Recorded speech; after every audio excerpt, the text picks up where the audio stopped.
la conciencia de la muerte y de la finitud cotidianamente, y este negacionismo es como negarse a ver la posibilidad de muerte, de alguna manera. Y me llama la atención porque lo encarnan los adultos más que nada en las movilizaciones, en lo político, ¿no? Después en la cervecería no, es la privada, pero en lo político son los adultos reclamando su derecho a no tener miedo.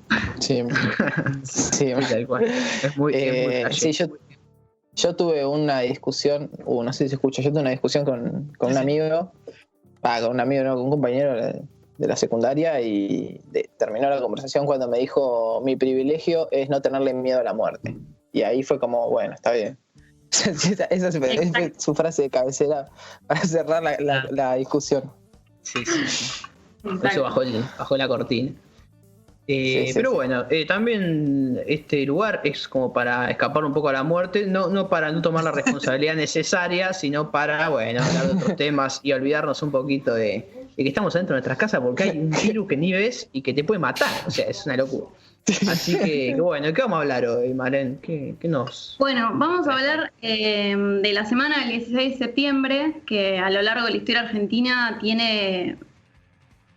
como que varias veces fue bastante polémico, y hace varios años es una semana de reivindicación. Pero bueno, hoy es 13 de septiembre y lo pensábamos, bueno, en unos días, el miércoles, es un nuevo aniversario de 44 años de la Noche de los Lápices, y va a ser la primera vez que no va a haber movilización, que no vamos a ir a obras públicas. Pero también el 16 de septiembre de 1955 fue el golpe de Estado al gobierno del general Juan Domingo Perón, en su segundo mandato, elegido por el más del 60% de los votos. Un día como hoy, en realidad un 13 de septiembre, arrancó a hacerse el golpe en Córdoba. O casualidad, ¿no? Sí. Qué provincia bendita. Sí, la bendita provincia. Y ahí el general Lonardi en Córdoba empezó a organizar levantamientos que devinieron en el golpe del 16 de septiembre. Pero en realidad también esto hay que empezar a pensarlo no mucho tiempo antes, pero sí unos meses antes, que es con la fecha del 16 de junio, que fue el bombardeo a Plaza de Mayo. Es más, cuando charlábamos sobre esta columna nos confundimos las dos fechas, porque es como una... El jueves 16 de junio de 1900. Con el golpe de Estado, porque en realidad fue el quiebre que después devino en el golpe, en que se efectivizara el golpe. Así que voy a charlar un poco del bombardeo, en realidad. Voy a ir como más para atrás. Y a su vez un poquito más para atrás para explicar y contar un poco lo que era el clima previo al bombardeo. Bien. Y ahí me encontré con unas cositas muy interesantes para pensar también la coyuntura, que es que básicamente el nivel de polarización al que se llegó en el bombardeo tiene un antecedente claro en una movilización muy masiva que se hizo en contra del gobierno de Perón en la fecha del Corpus Christi, que fue una movilización masiva que terminó uniendo al socialismo y a los católicos y a los conservadores. O sea, una vez Cristina dijo: si te vas muy el mundo es redondo, y si te vas muy a la izquierda terminás a la derecha. Y esa movilización terminó uniendo, y no fue la última vez, al socialismo y a los conservadores, en una marcha religiosa. Sí. Todo bajo el nombre de Dios. Y es más, la movilización esa fue a la catedral que está en Plaza de Mayo, vieron ahí al lado del obelisco. Sí. Así que fue como una mojada de oreja importante al gobierno de Perón, que obviamente no... Ahí había tenido algo que ver, puede ser algo de la ley de divorcio también. Estaba metido como en esa misma bolsa. Sí. ¿Qué pasaba? Se había puesto medio ríspida la cosa con la iglesia, inclusive, y este dato me pareció lo tengo acá en un librito, me pareció muy interesante porque interesante e impensado, o sea, uno, a ver, lo voy a leer, dice, el 5 de mayo de 1955, la CGT presenta un proyecto en la Cámara de Diputados proponiendo la separación de la Iglesia y el Estado. Tomá. Mira la CGT, mira la CGT. Tomá pagó la CGT. ¿Vieron eso? Increíble. Tremendo, tremendo. Eso que parece algo como muy nuevo y que encima todavía, viste, o sea que es una lucha que va medio de la mano con la del aborto también, sobre todo en las movilizaciones. La CGT la consigna. Uh-huh. Sí, pero aparte digo, parece una consigna nueva, ¿viste? También, o sea, porque vos decís, bueno, es como que parece ahora como de los millennials, ¿viste? De pedir esto como una locura. Para un sector conservador, obviamente. Y bueno, en el 55 ya se había presentado también, digamos, como que...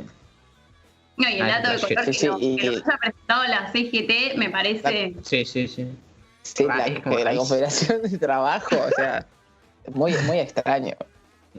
Y tenemos bajo qué, o sea, cuál era el objetivo, digamos, ¿era por una cuestión de anti-eclesiástica o por algún otro fin, otro interés?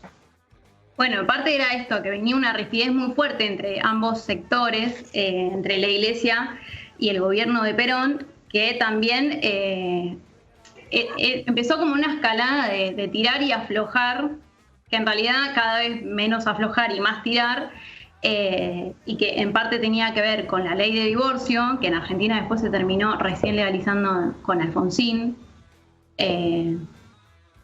Y también le terminó sacando y haciendo laicas todas las escuelas. Eso terminó siendo Perón, lo cual terminó de generar una tensión ahí que devino en esta marcha. Y esa marcha después devino a la noche en que compañeros peronistas prendieran fuego a la catedral. Y esta es otra cosa que se dice mucho, la única iglesia es la que arde, pero bueno, los que han incendiado iglesias también ha sido el peronismo. O sea, todo está dentro de los libros del peronismo, de la historia del peronismo. Que sí. Quería también compartirles que había leído en estos libritos que había como una tensión muy fuerte con la UES. ¿Por qué? Porque ahora vamos también a hablar de lo que fue la noche de los lápices, que básicamente la militancia era de los pibes de la Unión de Estudiantes Secundarios y de la Juventud Gabarista. Y bueno, y la UES data del primer peronismo. Uno cree que por ahí surge después en la resistencia con el resto de las organizaciones sociales, pero no, data de esa época. Y ahí la derecha, la cipayada, decía cosas como que, bueno, que Perón estaba con las pibitas de la UES. Qué raro, bueno, armando esos argumentos medio de cotolengo, de farándula, ¿viste? Esas boludeces. Sí, ¿viste? Cuando... Siempre, o sea, la típica meter algo ahí que... Sí, absurdo, completamente absurdo. O sea, y también... Sí, perdón, sí. En esas políticas, así, las polémicas, la del divorcio, la de separar la iglesia del Estado, la de sacarle la educación católica, sacarle a la iglesia la educación, bueno, se legalizó la prostitución. O sea, un paquete de políticas que hoy parecen... No le cabía ni media. Impresionante. Sí, la iglesia no estaba muy contenta. La iglesia no estaba para nada contenta. Sí. Creo que Perón no estaba con ganas de mantenerlo, la buena onda. Perón estaba... Es interesante esta semana, que estos meses que empiezan en este momento, porque bueno, venía esta escalada de tensión. También otro dato interesante y más económico, que me parece piola también para pensar lo que fue tal vez 2015, que fue la política de congelar los precios de los productos básicos. Entonces, nada, en esa época también la política de seguimiento y de cumplimiento de las propias las propias políticas eran bastante fuertes. Entonces, los almacenes, como debería ser, me pongo morenista, pero... lo regulatorio. Pero no sé, los que no cumplían con esta norma y se excedían con los precios que el gobierno había establecido, bueno, los clausuraba.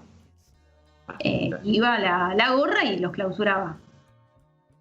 Entonces este era el clima de tensión previo a lo que terminó siendo la semana del bombardeo, e incluso la cipayada terminó poniendo una bomba en una estación de subte ahí en Plaza de Mayo unos días antes también. Estaba muy caldeado, o sea, bien polarizado, como bien sabe la sociedad argentina en general, estar bien polarizadita, pero bueno, también pasando a casi, te diría, a la guerra civil casi, porque bueno, se ponían bombas, después, bueno, el bombardeo a Plaza de Mayo, que cuando nosotros hablamos del tema, es en junio, que debe haber sido ahí por la efeméride hablamos de que dentro de todo, si bien, bueno, la gente que, como nosotros, que está bastante ligada al peronismo, lo tiene en cuenta y lo recuerda en su momento, no es algo tan distintivo de la historia, así, el bombardeo. Hay gente, para mí, que ni lo sabe, que bombardearon Plaza de Mayo de unos aviones sin carpa a plena luz del día, digamos.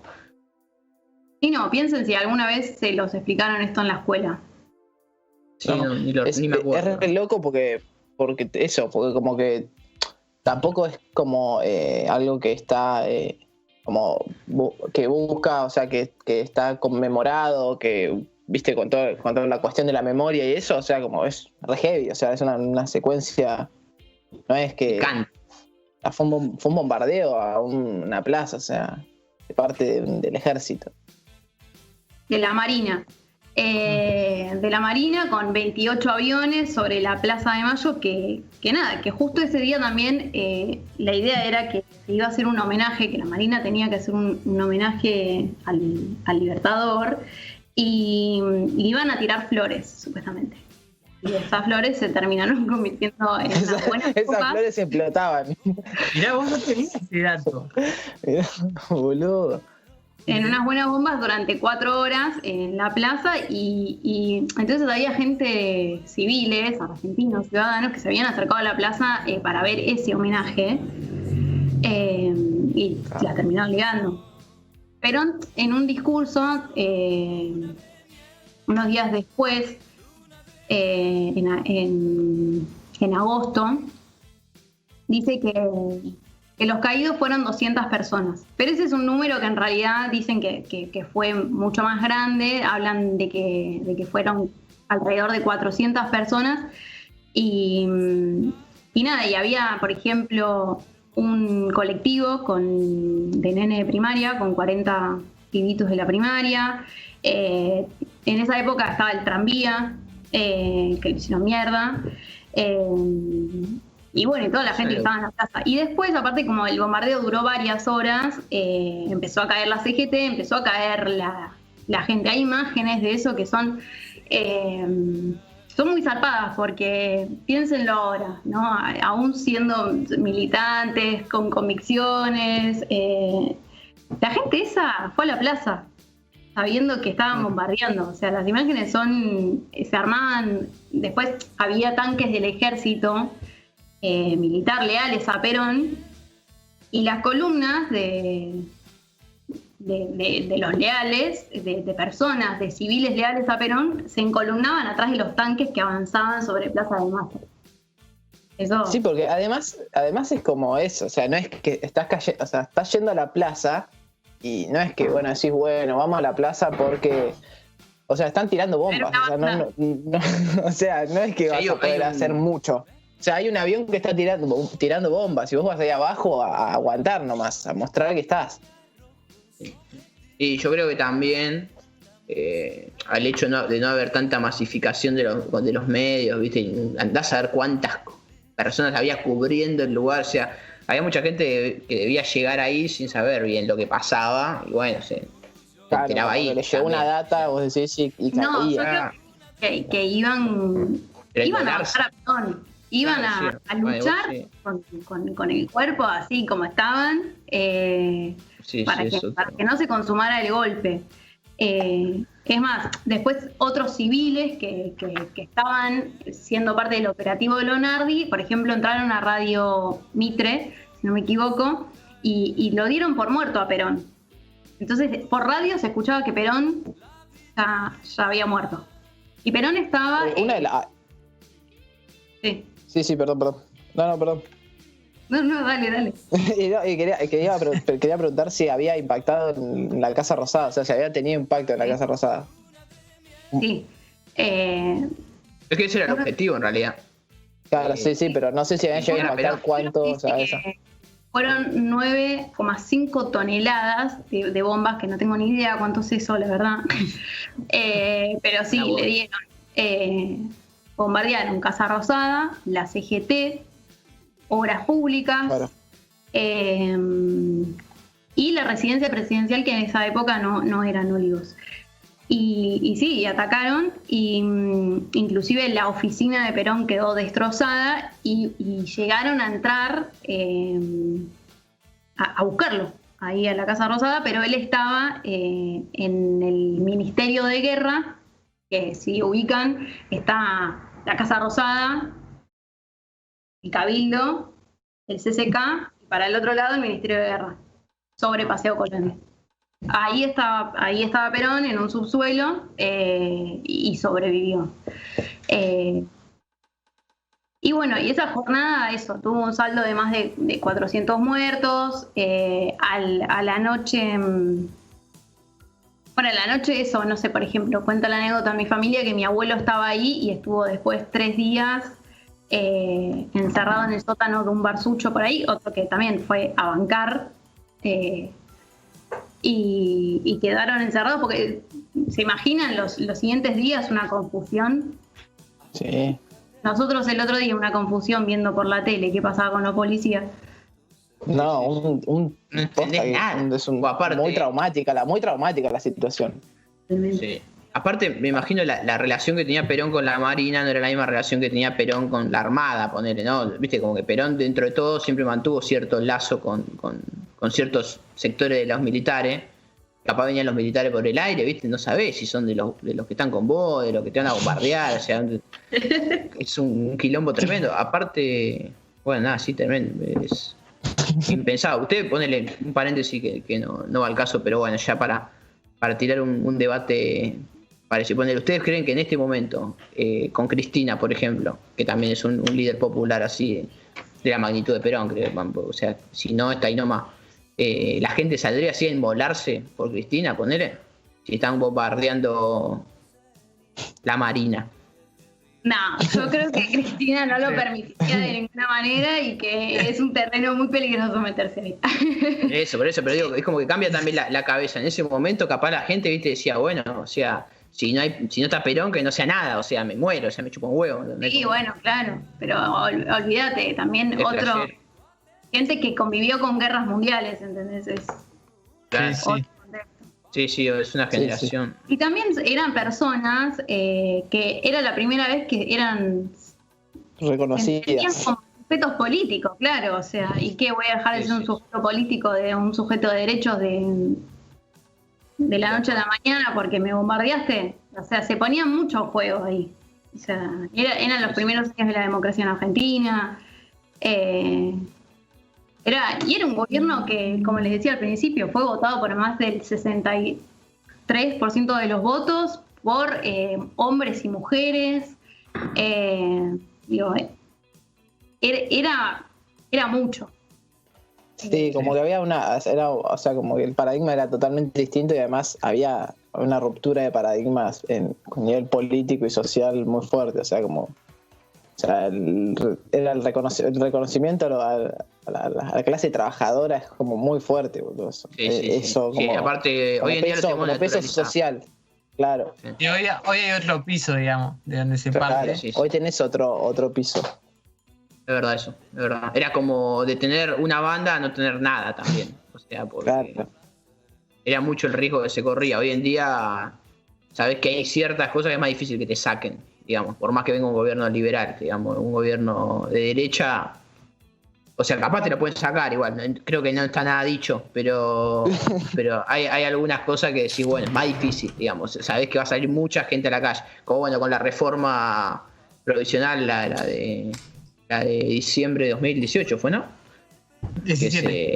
2017, o sea, fue algo que no sacaron el régimen de 8 horas de trabajo, pero bueno, se armó bastante quilombo, digamos, por eso. Pero bueno. Claro, que un poco también es lo que no nos pueden sacar es la historia, la conciencia, porque lo que nos unió en esa plaza en el 2017 fue eso, fue un piso de organización que vino a restituir el gobierno de Néstor y Cristina, que es lo que permitió la defensa de ciertos derechos, esa es la organización popular. Que bueno, obviamente es herencia de este inicio, o sea, de esto que estamos hablando ahora, de los primeros gobiernos de Perón. Bueno, eso terminó ese bombardeo. Después, el 31 de agosto, Perón, muy enojado, ya montadísimo todos en un huevo, salió sacado al balcón y decir, bueno, por uno de los nuestros, 5 de ellos. Y se pudrió todo y eso terminó fogoneando todo de nuevo, más, y bueno, ¿qué siguió diciendo la derecha? Bueno, que necesitaban libertad, que no se podía soportar este aire de dictadura, que... ¿Cómo son, boludo? ¿Cómo son? Los odio. Aguante la grieta. El libreto, ¿no? Sí. Y lista, para mí tienen un póster en la casa, lista de argumentos. Y los tienen todos ahí anotaditos, ¿viste? Cuando los necesitan.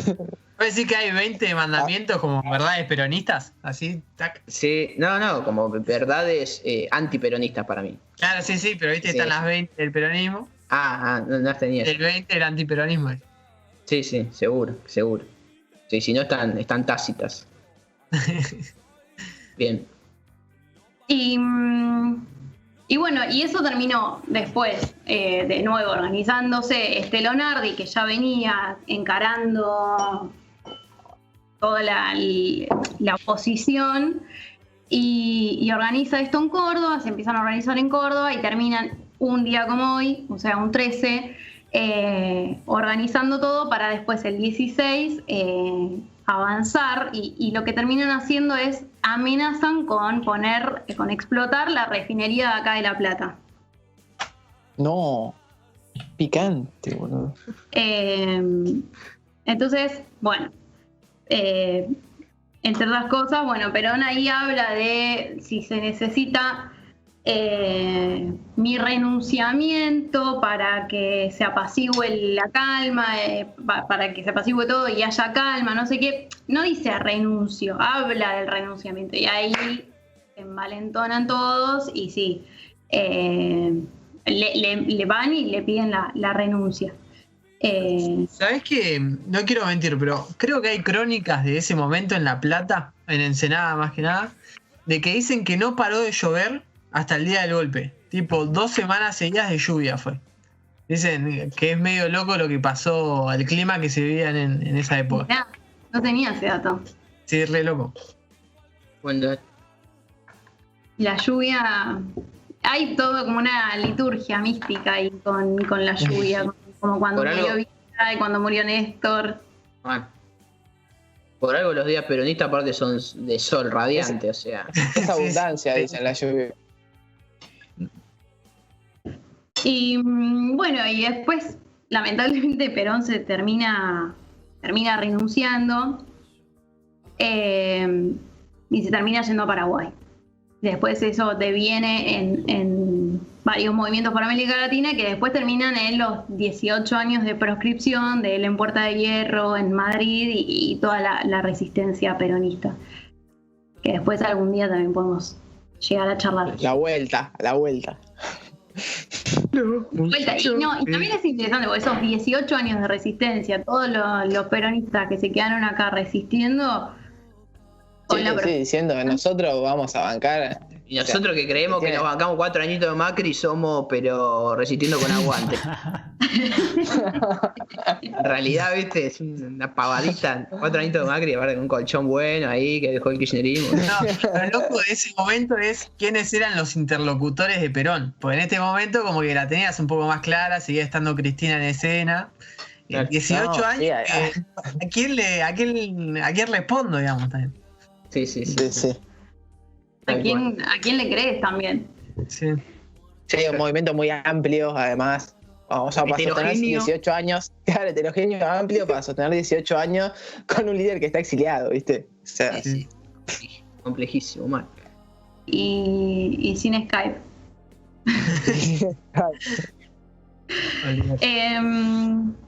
Bueno, y el 16 de septiembre, después de 1976, ocurre la Noche de los Lápices.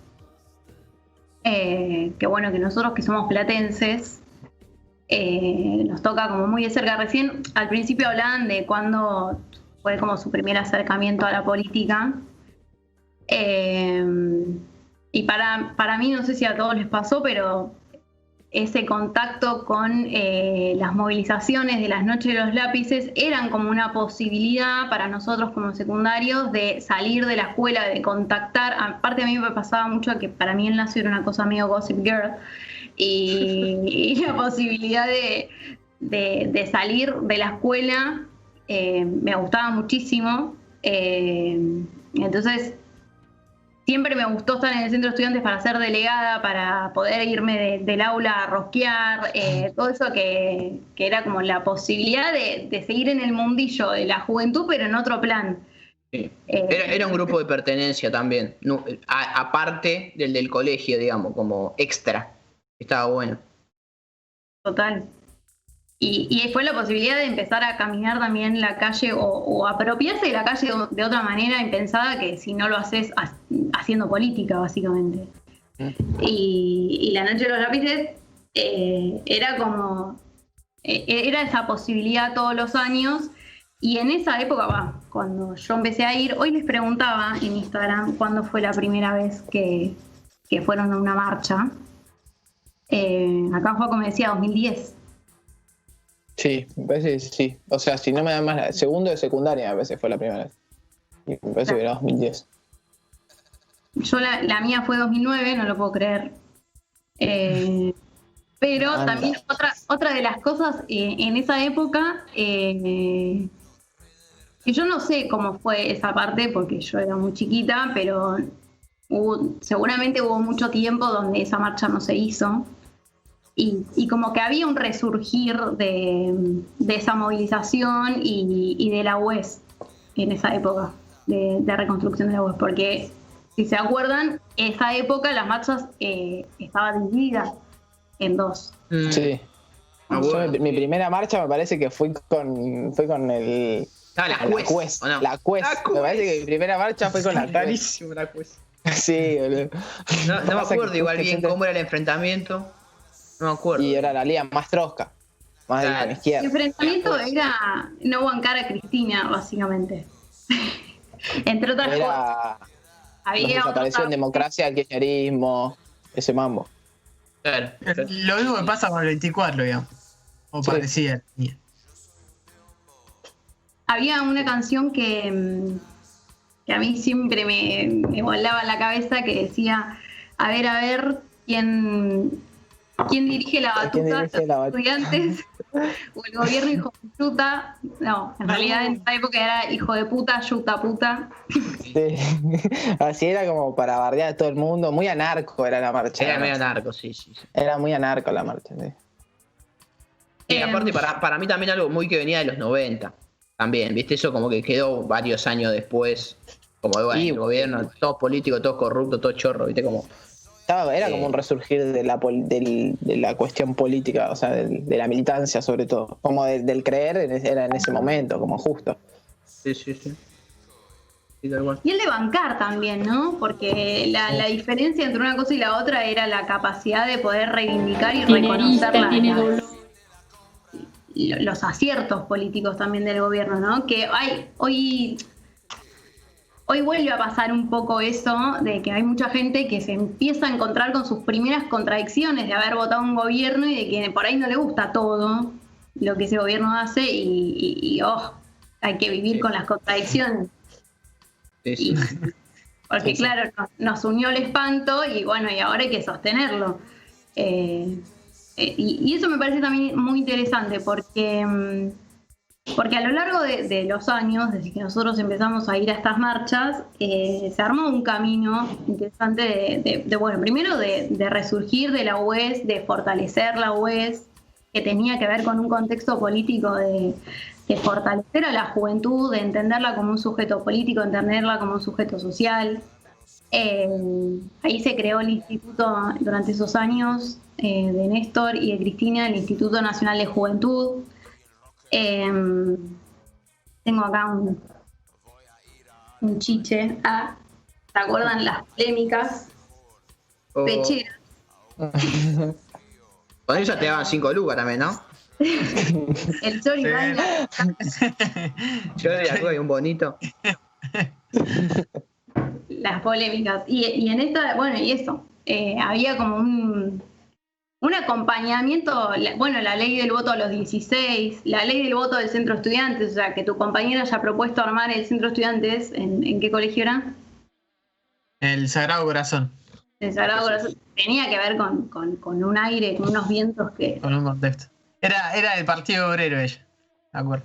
Sí, bueno, igual era un empuje para todos. Sí, después terminaba cualquiera en el centro estudiantes. Sí. Pero no se dice igual, ¿qué culpa que tengo con eso? O sea, es como qué pelotudo que fui en ese momento. Bueno. O sea, me caí de risa junto a mis compañeros. Increíble.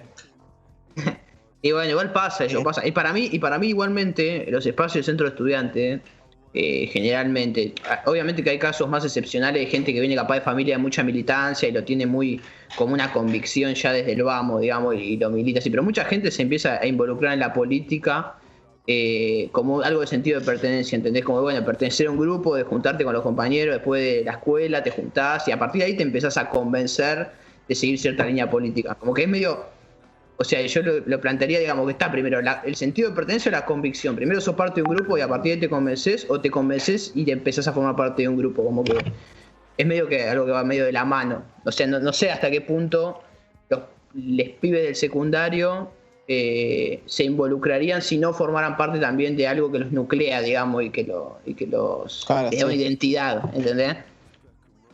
Bueno, cuando es chico... Pero es como, ¿quién tendría conciencia política si no fuera por lo colectivo, digamos? Vamos. Claro, claro. Excede el secundario, digo, es la lógica misma de la política y la militancia, ¿no? Poder empatizar con la necesidad y del otro, ¿no? Cuando uno solo hay algo que ya no le gusta o no le cierra. Sí, sí, que algo que va más allá de lo personal, digamos. Ahí como que... Sí. Porque bueno, uno después también tiene sus convicciones personales y cosas que bueno, que terminan tocando más de cerca, pero como que la convicción aparece ahí también más cuando trasciende un poco lo de uno mismo también, ¿viste? Uh-huh.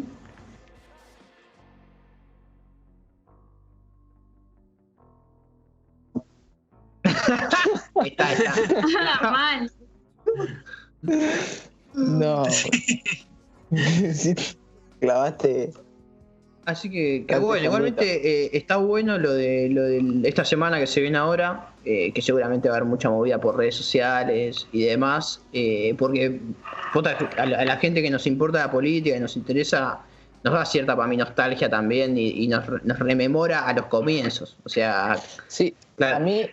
A mí me pasa que también lo que sucede con esta fecha, como que está esa cuestión del sentido, o sea, como de eso, de como te sentís cuando sos pibe que te apropias de la calle, que estás, es como tu día, o sea, en cuanto a política en la calle, pero a la vez cuando van pasando los años, también como que tomás otra dimensión de lo que significa también la fecha, porque creo que, o sea, como que ahora podés tomar dimensión que esos pibes de la noche de los lápices tenían 16, y 15, 17 años. Como que es mucho más fuerte para mí, yo por lo menos personalmente, Sí.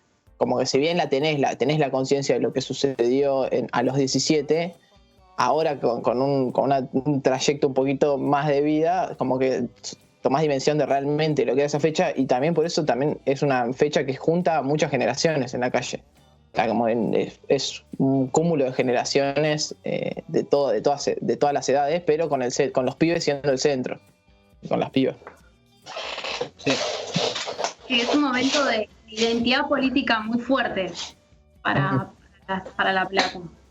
Y medio que si te pasó por al lado el 16 toda tu vida siendo platense, hoy estás sos un distraído bárbaro o estás en cualquiera. Sí. No te vas a interpelar por eso.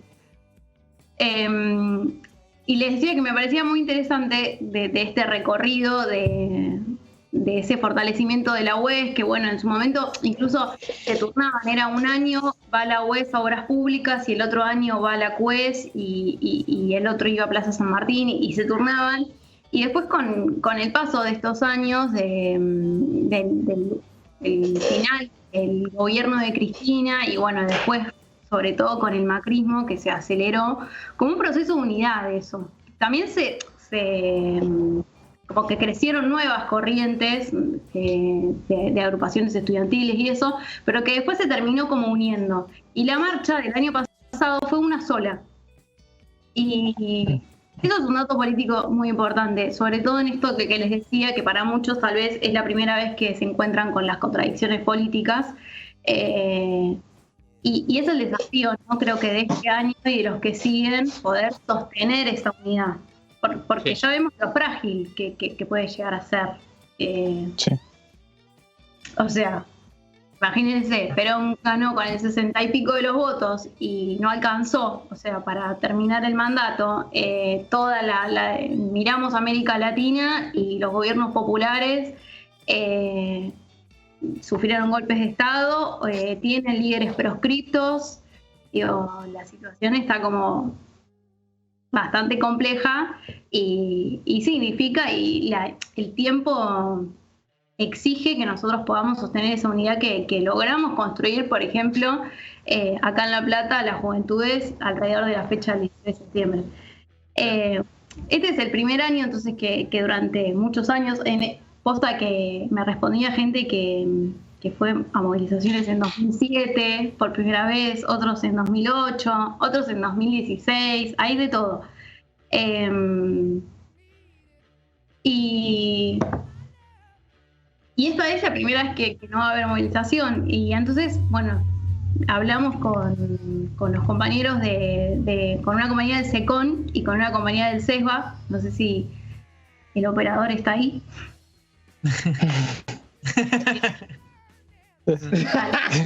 Vamos a escuchar a Camilo. Quiero decir que esto es una primicia, digamos, de lo que acontece en cada acto del 16 de septiembre, una primicia que tenemos acá en el club que Marlene gentilmente nos ha compartido, así que bueno, nada, te dejo presentarlo. Vamos a escuchar a Camilo Barbero, que es el coordinador del colegio de Centro Estudiante del Nacio y soy nieta desaparecida.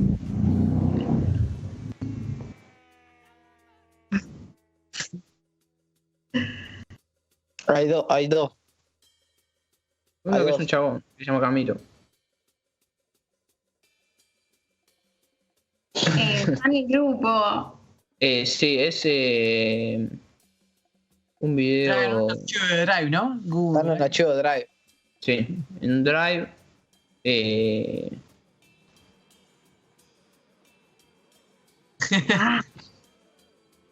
Camilo.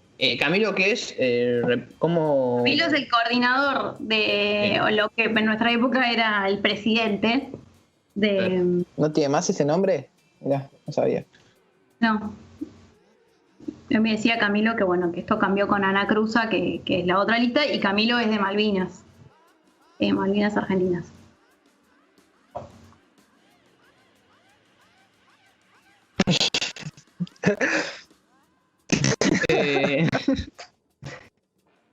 Vivía cruzado.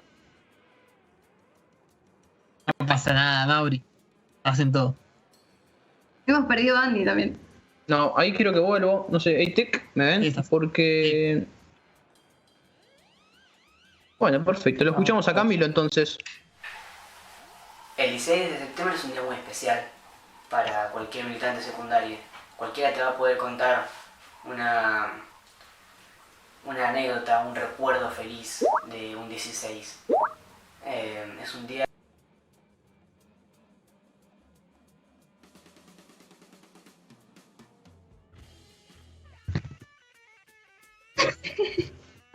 ¿Se está escuchando igual o no?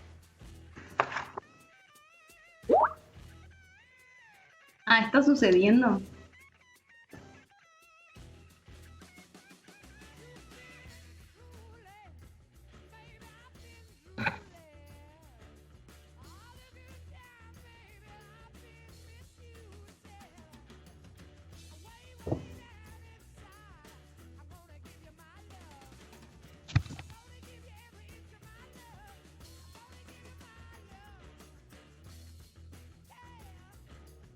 La primavera siempre llega. Bien. Porque si bien en septiembre del 76 parecía que estaba todo perdido, que ya no quedaba nada, toda esa lucha y esa militancia dejaron las semillas que más tarde dejaron los frutos para que hoy estemos nosotros. Me encanta acá, el set que se armó ahí con el panuelo y el... acá militando, sí, muy pensado. y recordando año tras año. Y el dinosaurio dado vuelta. Es una fecha tan especial, porque nos recuerda que a pesar de todo, vamos a seguir estando, vamos a seguir luchando y vamos a seguir recordando, año tras año.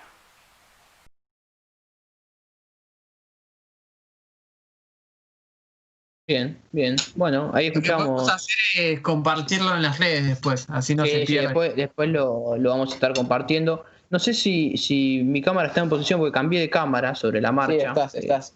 Bien, perfecto. Bueno, ahí escuchamos a Camilo.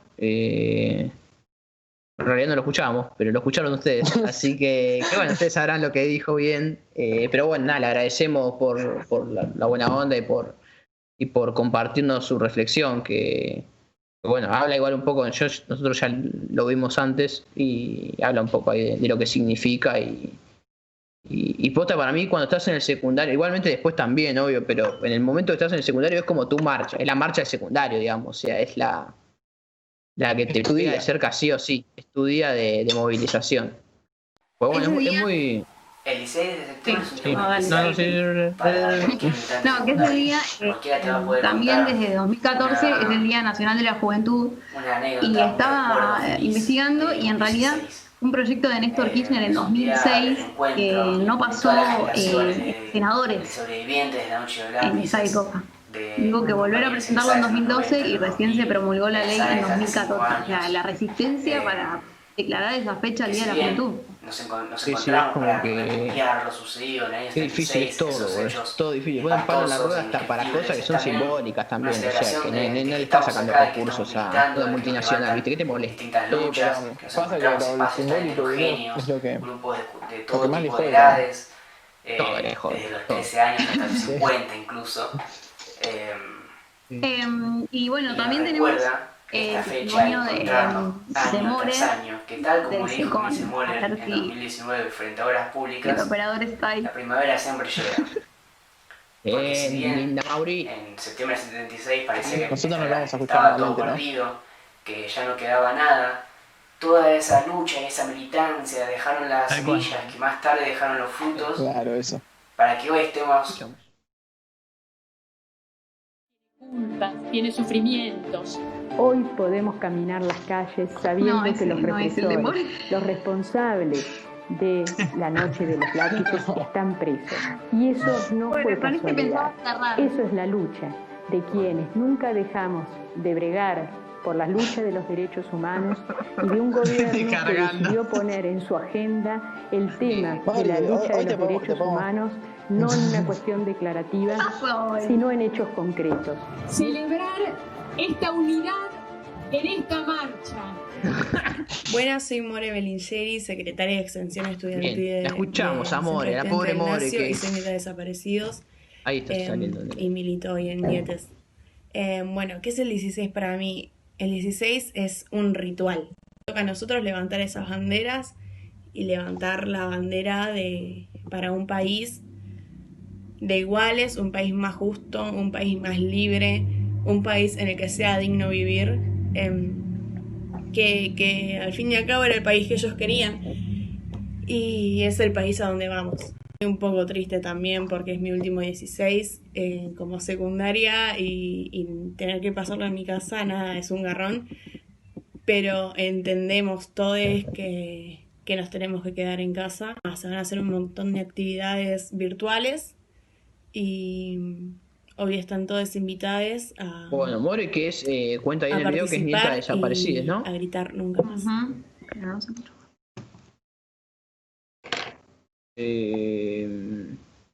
Y que bueno, es... no me acuerdo bien el cargo que tiene, pero del colegio... Secretaria de Extensión del Colegio Nacional. En la lista Alteridad. ¿Alteridad es la lista, la heredera de la Unión John William Cook? ¿O sí? Unión John William Cook, que Malén fue candidata a presidenta, creo, sí. No sé qué. ¿No? ¿No fue la candidata a presidenta? ¿O a vice? Secretaria General. Secretaria General.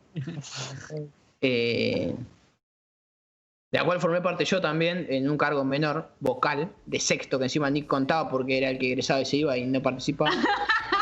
Pero bueno, brindé mi apoyo ahí. Yo también estuve en Malvinas, o sea que estamos gente que estuvo en las listas. Estuvo en las listas de colegio. En las listas predecesoras. Sí. El único año que ganamos no estaba, era tipo... ¿Viste esos que apoyan a la lista que le ponen abajo el nombrecito? Sí, yo tampoco estaba. Claro. Pero bueno, un año ganó la CUP. Ganó y después perdimos con una línea un poco más, no sé cómo llamarlo. De franja era, me parece. Para mí eran franjas, sí. Era como medio franja, pero que no lo querían admitir porque sabían que no estaba muy bueno. Tenían cierta conciencia. Se sabía. Sí. Igual, bueno, nada. A la CUC le decían de todo por ser de la Cámpora y al principio era como, uy, bueno, sí. Y después sí, somos de la Cámpora y qué empezaron a decir los compañeros. A mí me sorprendía que se le emparentaba lo de la CUC, que éramos pibitos de 15 años, 16, ¿viste? Como que éramos corruptos, ¿entendés? Como que robábamos. Y si vos te invitabas unas buenas comidas siempre, la guita que hiciste esos años. ¿Sabés lo vuelto que nos quedamos? ¿Qué los auriculares que tiene ahora, Andy? Claro. Esto lo saqué de la licitación ahí del SECON. Esto para la remodelación del cuartucho agarré y me lo quedé. Bueno, después 7 años después. El presupuesto. Inflabas los presupuestos, sí, ¿no? Me acuerdo que hicimos una convocatoria para el nombre del cuartucho y ganó. Estaban todos los próceres más piola, ganó, o sea, igualmente, no por desprestigiarlo, pero ganó Favaloro, ¿viste? El más neutral del mundo, ¿viste? Ahí el que todos lo quieren, ¿viste? Aparte, la propuesta del SECON era ponerle Abuela de Plaza de Mayo. Sí, Abuela de Plaza de Mayo.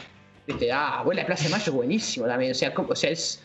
¿Quién puede estar en contra, viste? O sea, tenés que ser un sorete para estar en contra. Ganó Favaloro, dejate. Pero bueno, bien, sí, la militancia secundaria está buenísima, muy divertido. Un lindo espacio. Bueno, como para cerrar, porque se nos ha estirado un montón la columna, nada, y también por problemas técnicos ya se spoileó, pero quería recuperar las palabras de Milce Moller, que bueno, como se sabe, sobreviviente de la Noche de los Lápices, también del Colegio Bellas Artes. Y nada, me parecía que como todos los años es importante escucharla. Tiene arista, tiene dolores, tiene culpas, tiene sufrimientos. Ahí va. Hoy podemos caminar las calles sabiendo que los represores, los responsables de la Noche de los Lápices están presos. Y eso no fue casualidad.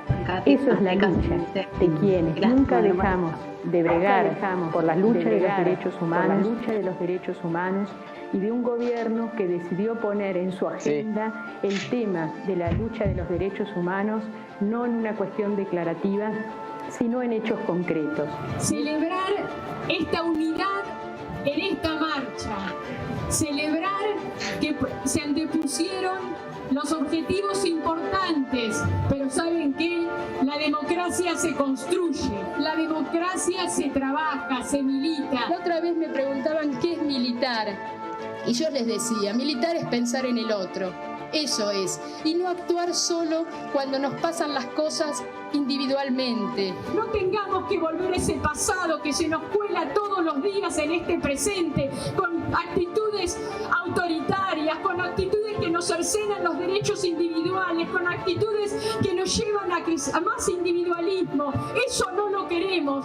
La política es para disfrutar la vida, para que podamos gozar la vida, para que todos vivamos mejor la vida. Y transmitirle que las utopías son posibles. Tremendo. Muy bueno. Tremendo, muy bueno. Después, nada, pasándonoslo, así lo tenemos también. Bueno. Pero no, la verdad que muy bueno. Y bueno, la columna creo que ha sido un éxito. Alguna fallita técnica, pero bueno, si vas a formar parte del staff del club, tenés que saber que es mucho más corriente de lo que parece. La vara igual, nunca se estudió tanto para el programa. Sí. Bueno, yo estoy chocha de esta columna. Tiene arista, tiene dolores, tiene culpa, tiene sufrimiento.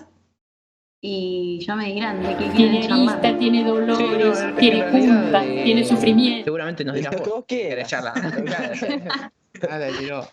Hoy quedaron algunos temas. El tema de la región es bastante interesante, lo que está pasando hoy en día en algunos países vecinos, para charlar esta hora. Me encanta, sí. Avanzamos, podemos charlar sobre el plebiscito en Chile, sobre la situación en Bolivia. Voy a hablar de Estados Unidos también. Sí. Justo estamos en un contexto político que da tela para cortar, pero podemos hablar mientras hacemos un streaming de Among Us, te diría incluso.